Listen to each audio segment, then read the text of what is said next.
Welcome 2021, Sharon Horne-Ellstrom here. Welcome to the new year. 2020 for most of us has been an incredible year.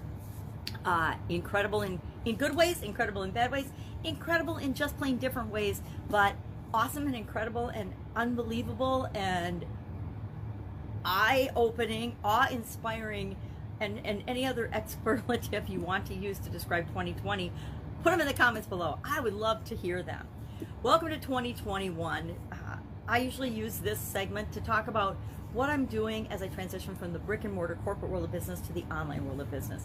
2017, I had the opportunity to, as part of my divorce and things, divest myself of all my previous business and work experiences and activities and decide, what do I really want to do? What am I really interested in? What am I curious about? What do I want to do now? Because I was old enough to not want to go back to some of the things I'd done before from the lessons that I'd learned, but too old to retire and just throw in the towel and say, I'm done, what am I going to do now? Or I'm just going to live out my remaining years reading books and sipping pina coladas on the beach. I don't know, it didn't seem very appealing to me. So I'd always been curious about the internet, the online world, so I decided I would hop on. I would jump in with both feet, and I would see what I could do and see what I could learn and see what I would experience and see how it felt and just go with the flow of becoming an online business owner, an online entrepreneur. And like so many others who have come before me, I tripped and stumbled and flailed around for longer than I care to admit. But I guess I probably did that in my offline businesses too, and even in my corporate career. Our careers go, our life doesn't go in a straight line from where we are to where we want to be. It doesn't go in a nice straight line to the top of that mountain we're trying to achieve. It tends to go,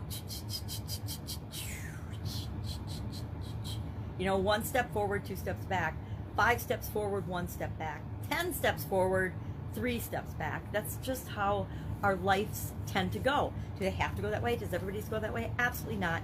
But for me, that has been my personal experience, is that I make progress in the direction I want to go, and then I make some bad moves, I make some mistakes, I trip, I stumble, I fall, but guess what? I always brush my knees off and get back up and keep moving toward those things that I want, the things that are important to me. New Year's Day, it is New Year's Day 2021, and I don't know about you, I personally had a great year in 2020. Was it crazy? Was it insane? Was it chaotic? Was it frustrating? Was it stressful at times? Absolutely. But what year of my life hasn't been, right? It hasn't been to the extent that so many other people were impacted simultaneously, but for the most part, that's how life is. Life is a series of ups and downs, and we figure out how we're going to navigate and experience it as only we uniquely can. So 2021, I'm actually very excited about.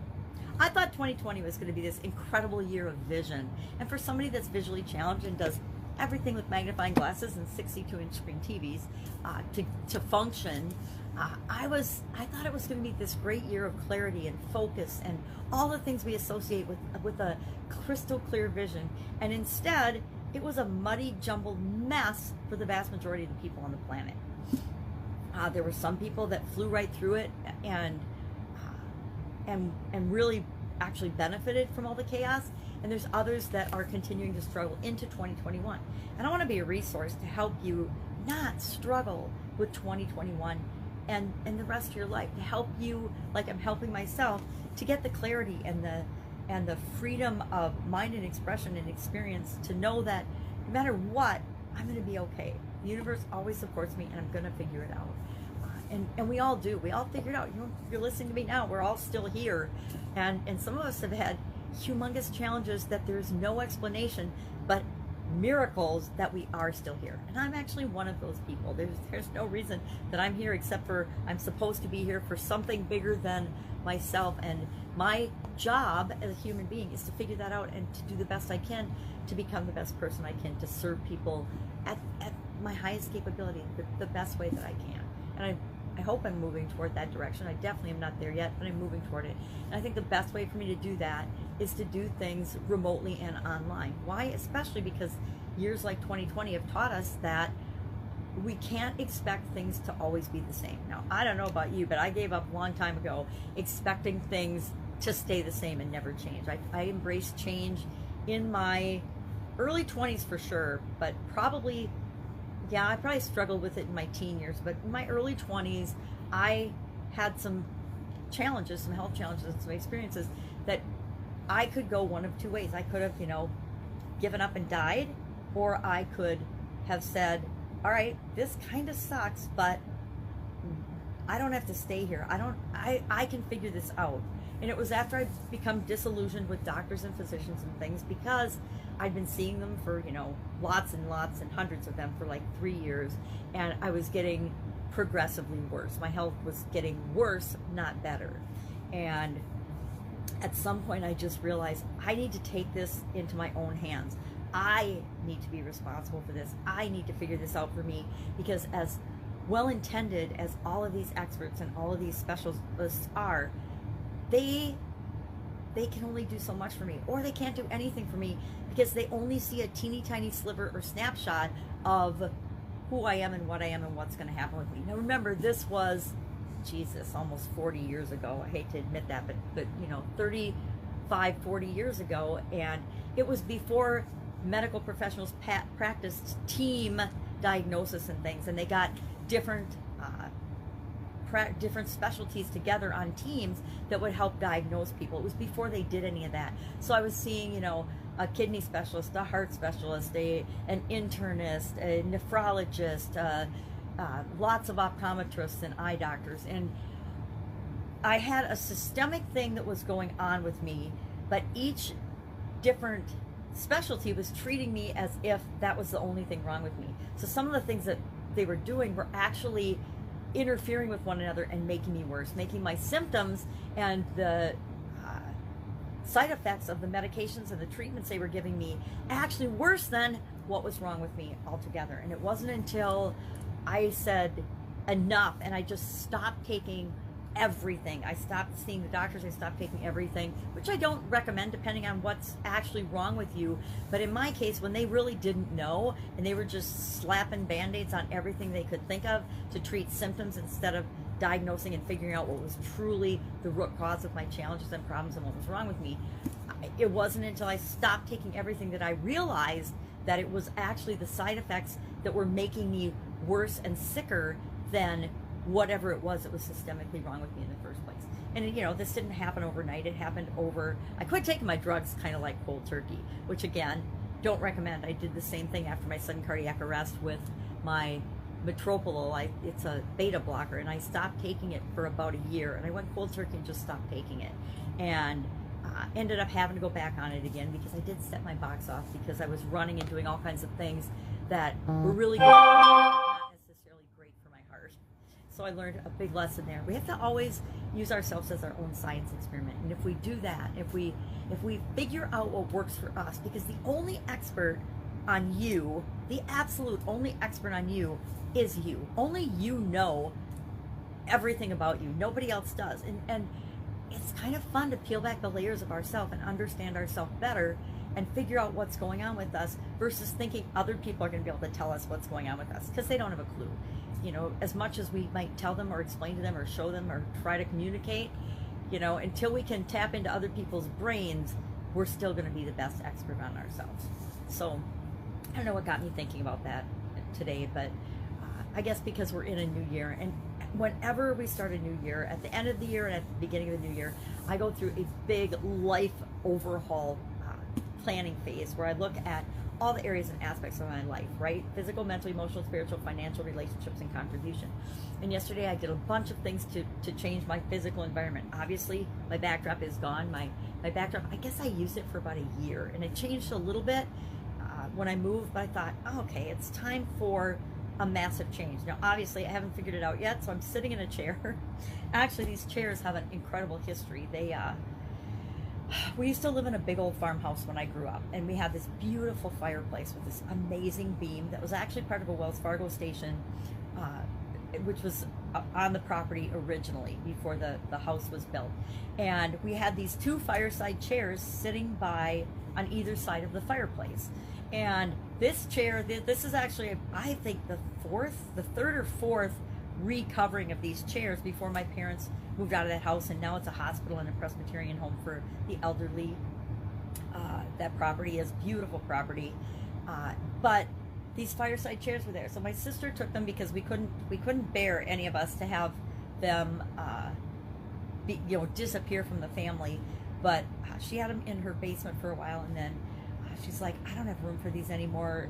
Will someone take them? And since I was the closest, I put them in my area, and I'm trying to figure out what I'm going to do with them. And my mom wants me to recover them, so I'm sure I'm going to recover them, but I have to figure out what kind of a pattern or print I want to put on them. This one's kind of, it's definitely my mother's taste, not necessarily mine, and that's not a bad thing. It's just we have very different taste.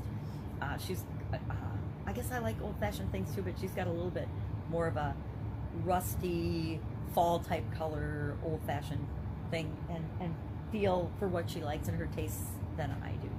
Although I like super colorful things, which doesn't always fly, but I suspect that they will be recovered in something crazy wild and multicolored.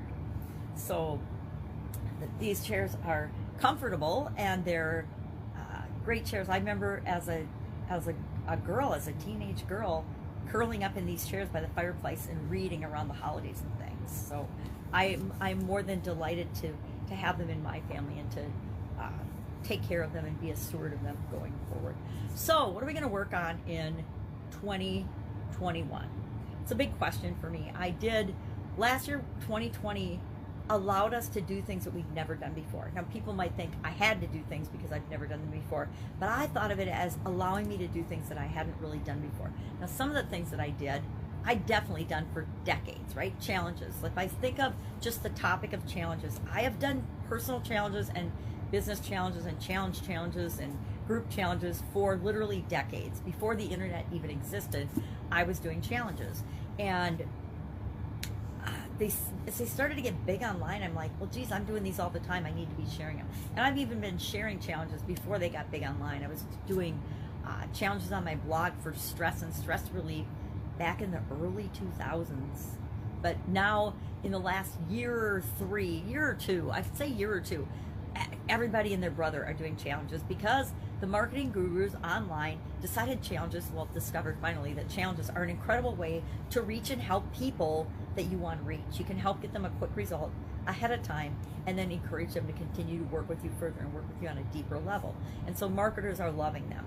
Well, when 2020, when we first started to see the shutdowns and things, I had already planned to do a challenge. I'd probably done one or two already, and I had decided, okay, well, I'm going to continue to do challenges because that's something that I can do that not only helps other people, but it keeps me personally moving forward. If I have something to do every day, to focus on, to talk about, to actually do every day, that helps me because I'm always moving toward my goals and my dreams and what I want, and I want to help other people do that. That's where the SOAP framework came from.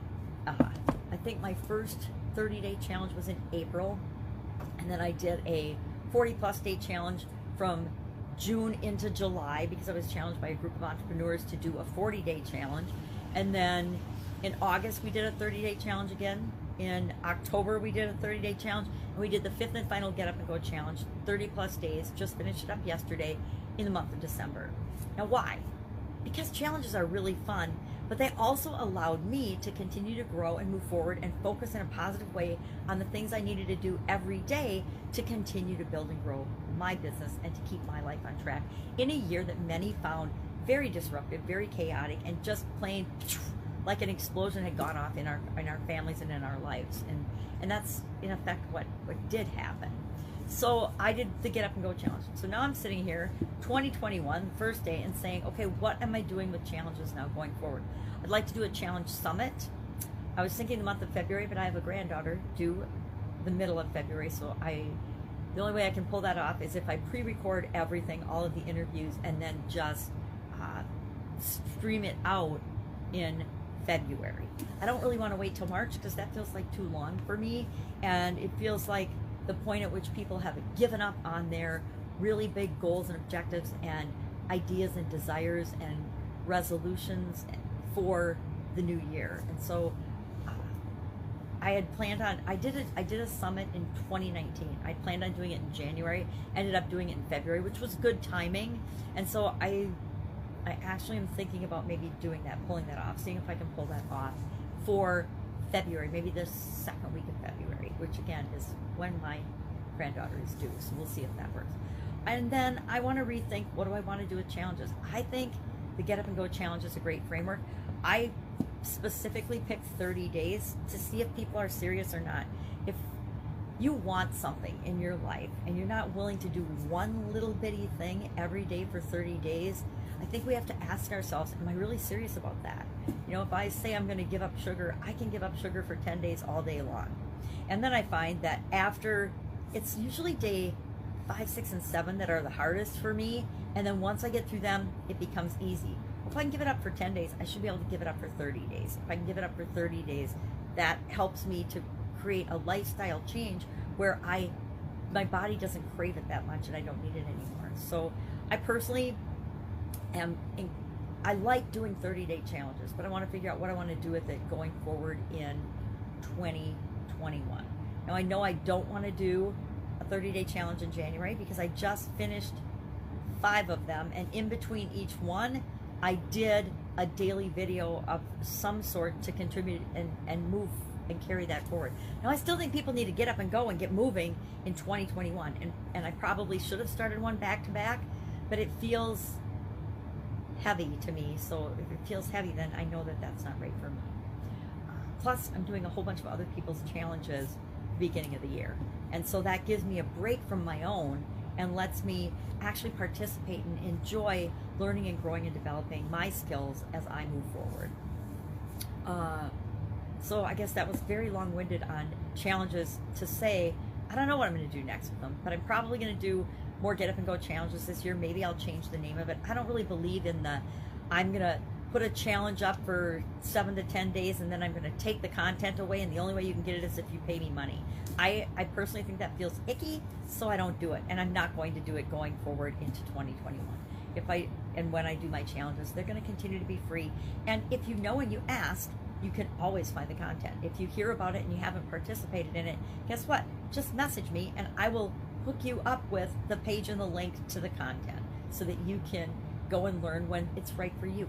I never would presuppose that when I provide something or when I share something, it's the right time for you or for anyone else to necessarily absorb that information. But I know it's great, valuable information, and you might want to come back to it later on. So I'm not going to put it up and take it down. To me, that's a marketing false scarcity and to get people to act now kind of thing. And I think that it's not necessary. It's not necessary. We want to attract the people to us that are right for us to be working with. And I don't want to attract a bunch of short-term people looking for a quick fix or a hot tip that's going to give them, you know, this little adrenaline rush that helps them create a little teeny result but doesn't help them in the long run. I guess that's my take is I'd rather teach you to fish than give you a fish. And I think that challenges, a lot of them are being set up right now to give people a fish and then sell them a giant, you know, freezer full of fish, not necessarily teach them how to become self-sufficient. It's the same way I feel about personal development. We are our own best expert and guru. We're the only expert on us. And we can learn from other people. We can model them. We can have coaches. But a coach isn't going to do it for you, right? A guru isn't going to do anything for you. What happens and what you create and who you become in your life is entirely 100% up to you. And people can help you with little bits and pieces of that, but they can't do it for you. People can sell you a done-for-you service, but if you never apply the service, never use it, it's worthless. So fun challenge today was about, I have no idea, I can't remember, I'm going to have to look. Fun challenge today was about, it's day 359, because I didn't start on the first last year, so I'm going to continue through. When I say I'm going to do a 365-day challenge, I do a 365-day challenge. So we're on day 359 today, and it was about the sweetest thing you can get is praise, and sharing what you have for praise today. So we'll go probably, I think I figured we're going to go to about January 8th. We get to the end of do one fun thing every day. Now today we did start a new 365-day challenge because I wanted to start it on the 1st of the year so I can end it on the 31st of 2021 or very close. And we are going to do something, this is really different for me and different to share for me. So this will be a growth opportunity for me throughout the year. It's to do one thing every day that centers you. And today was about a tickly throat. And you, when, excuse me, obviously centering me is emotionally challenging. And you, when will you begin that long journey into yourself? This is by Rumi, and our challenge today is to say, you know, how and when are we going to start working on understanding ourselves better. Particularly dry throat today. And so then our challenge today is just to share, you know, how are you going to start discovering yourself? How I'm going to start doing it, how I'm going to become more centered is by doing this challenge every single day, and not only sharing it on my Horne-Ellstrom page, but actually freaking doing it. This is the first year that I've actually, I hate to say this, but killed off Pajama Grandma. I did, and why Pajama Grandma is still with us is, and I'm in my pajamas today as a tribute, I guess, why Pajama Grandma is still with us is I chose to do the 365-day challenge on my Pajama Grandma page. Now, that's about the only thing I'm doing on that page these days, and I'm not showing up as Pajama Grandma in any of my business formats anymore, except I was reminded that my phone message still says Pajama Grandma, so I need to take that off. I'll do that today as part of my New Year's activities and cleaning things up. But I want to focus more, and next year with my 365-day challenge, to focus on just getting to know and understand myself better. I am working on a book by Lynn Grabhorn called Excuse Me, Your Life is Waiting. No, that's not it. Excuse Me, Your Life is Waiting. No, yeah. Excuse Me, Your Life is Waiting playbook by Lynn Grabhorn. And I did this in 2011. It took me an entire year. And I thought, oh, I'm going to do it again, but it won't take me that long. And lo and behold, I'm on page 107 of 250 or so. And I started it in April. So guess what? It's going to take me a year this time too. That's how good this book is. And this is all about getting to know myself and what makes me tick and making my life better. And so it goes, to me, it goes right along with the do one thing every day that centers you. So I'm excited about working on both of those things this year from a personal standpoint. So 365-day challenges, gonna finish those up. So I guess I am still doing challenges, right? Even when I say I'm not doing challenges, I've got 3 going on or 2 going on, right? So what are you working on this year? Have you mapped out? Now, normally around the first couple of days of the year, I've mapped out my entire year, and I've broken it down into quarterly goal, annual goals, big goals, annual, quarterly, monthly, weekly, and daily. I've taken the 7 key areas of my life and I've broken them down. What are my 3 or 4 goals for the year? And those, of course, stem from what do I want to accomplish in my life in each of these areas of my life? Then it's, what am I going to do this year? And then this year, I break it down into 90-day segments. So I have like literally 4 big milestones, quarters, that are really like years. And I break those down, and I break it all the way down to what do I need to do every day to ensure my physical well-being or my physical goals are met. What do I need to do, and what can I do? Not what I need to, what can I do and will I do every day to meet my financial goals? What will I do every day to meet the goals I have for my relationships? Things like that. But I break it down to what do I do every day? Because if we do and pay attention to what we do every day, it's like if you want to be happy, if you just focus on, you don't have to focus on being happy from a grandiose standpoint, just focus on how am I going to be happier today? What am I going to do today to make me happy? What am I going to do today to have fun? And all of a sudden, you'll realize that you're finding more happiness, more joy, more fun, more everything in your life. So that's my thoughts for the first day of this year. If I can help you in any way, hit me up in the comments below. Just ask. Otherwise, I'll be with you tomorrow, just sharing what I'm doing as I transition from the brick and mortar world to the online world. Have an amazing day and a blessed and incredibly awesome 2021. Take care. See you tomorrow.